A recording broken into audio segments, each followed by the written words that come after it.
أعوذ بالله من الشيطان الرجيم بسم الله الرحمن الرحيم إن الله وملائكته يصلون على النبي يا أيها الذين آمنوا صلوا عليه وسلموا تسليما اللهم صل على محمد وبارك وسلم عليه.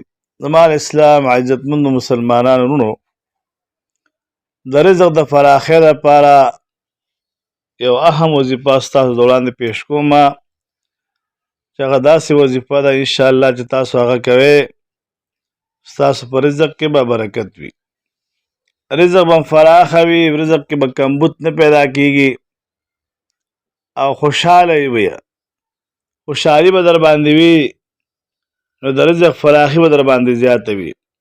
او د کوم انسان چې رزق فراخه ني په منډه تللو باندې نه خامخا مشکلات هم هغه ته زیاتي، خفګان هم زیاتي، کور کې جنګ او دایم زیاتي وي.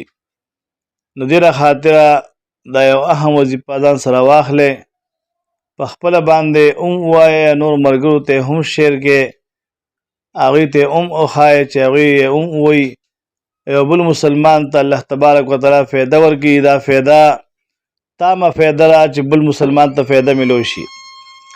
او په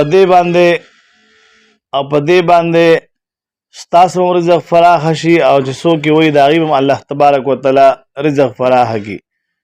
نو کوشش دا وکړئ چې دا وظیفه ځان سره واخلئ او زده کې سکرین باندې مخکې هغه وظیفه شیر کېږي، هغه به تاسو زده کې، په خپله به ورته اسانه شي او نور ملګرو ته هم هغه شیر کې او خورئ کې چې هغې هم زده کړي. اسانه وظیفه ده. بسم الله الرحمن الرحیم. الله لطیف بعباده یرزق من یشاء وهو القوی العزیز. الله لطیف بعباده یرزق من یشاء وهو القوی العزیز. دا وظیفه کوه، اول او اخر 11 مرتبه درود شریف 100 کرتی د سحر مانځه پسې وایه، نماز فجر کې بعد 100 مرتبه الله لطیف بعباده یرزق من یشاء وهو القوی العزیز.